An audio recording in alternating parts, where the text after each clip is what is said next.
kwento ba? Kahit ano. Sige, simulan na natin.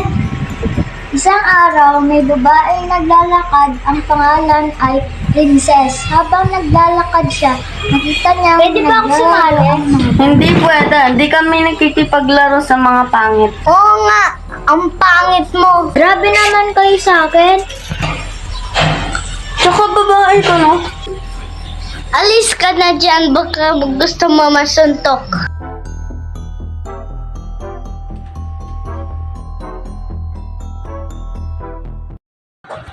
Ate, ba't ang lungkot mo? Tara ate, games tayo! Ayoko na, antok ako.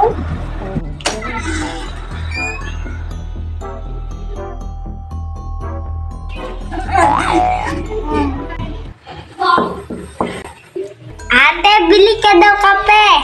Sabi ni Mama.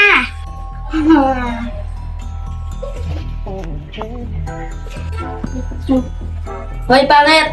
Bakit? Anong kailangan mo sa akin? Gusto mo maglaro? Sige, ano ba? Tago-taguan. Sige, ako na taya.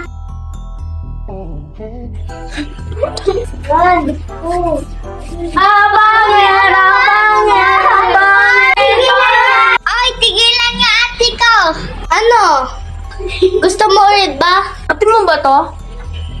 Oh, bakit? Tigilan mo yung kapatid ko.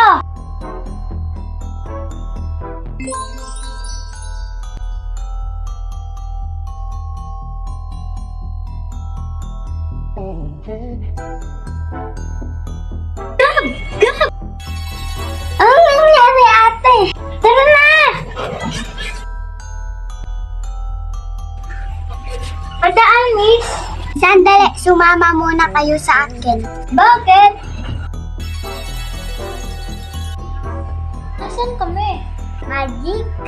Tamang sinasabi niyo.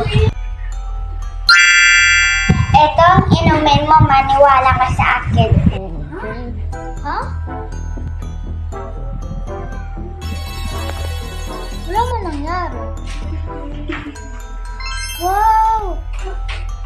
Maaari na kayong umalis. Okay, maraming salamat, Diwata. Tinakasan ako. Asan na sila? May isa na po pangalan niya. Dito nagtatapos ang kwento. Yay! Wow, ang ganda naman ang kwento ah. Kawawa ang mga bulis. Oo nga. Kaya huwag tayo mag-bully. Masama ang mga bully. Tama. Sige, sa susunod na lang ulit.